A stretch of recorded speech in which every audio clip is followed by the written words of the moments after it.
Un pasteur a fondé une église dans une localité.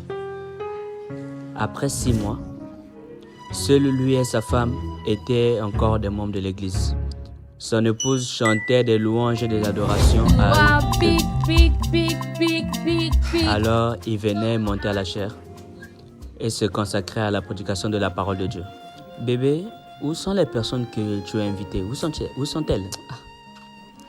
Ils ne sont pas là. Est-ce que tu les as appelées? Je t'ai dit de les appeler. Hier nuit et ce matin, Tu as appelé je les ai Toussi appelés, mais ils et sont pas Emmanuel. connectés. Tu as collé Après au 6 6 mois, mois, il était frustré. Bon, ne t'inquiète pas. Tout se passera bien. Ne perdons pas courage. Ne perdons pas courage. Dieu est bon. Et allons voir dans le livre de 1 Chronique, chapitre 12. Sa femme était fatiguée, mais sa femme ne voulait pas être un obstacle à son ministère, sinon elle était fatiguée. Elle ne voulait pas constituer un obstacle. Et pourrions-nous essayer quelque chose d'autre? Parce qu'elle connaissait son zèle, sinon il va mourir. Oh Dieu! Alors il a pris un jeûne de 60 jours. Il ne mangeait que la nuit.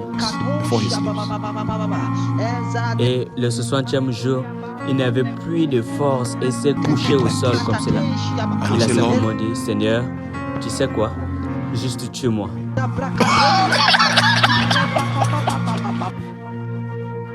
Laisse-moi mourir.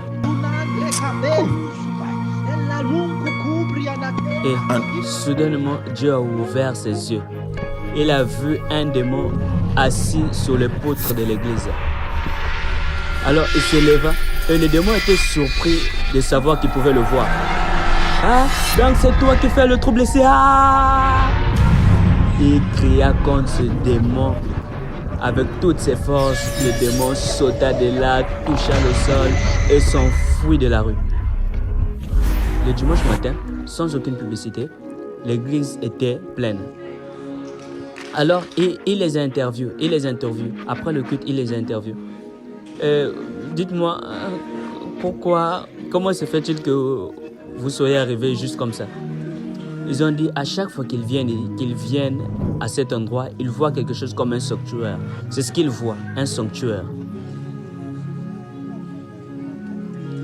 Et pour certains d'entre vous ici, si vous avez perdu la faveur divine, c'est parce que les démons étaient envoyés pour manipuler les esprits à votre sujet. Et vous acceptez simplement ce que le diable vous tend. Vous n'êtes pas une victime. Vous n'êtes pas une victime. Vous n'êtes pas une victime. Je suis venu vous dire que vous n'êtes pas une victime. Il a chassé l'esprit sans évangéliser. Une force a attiré les gens à l'église.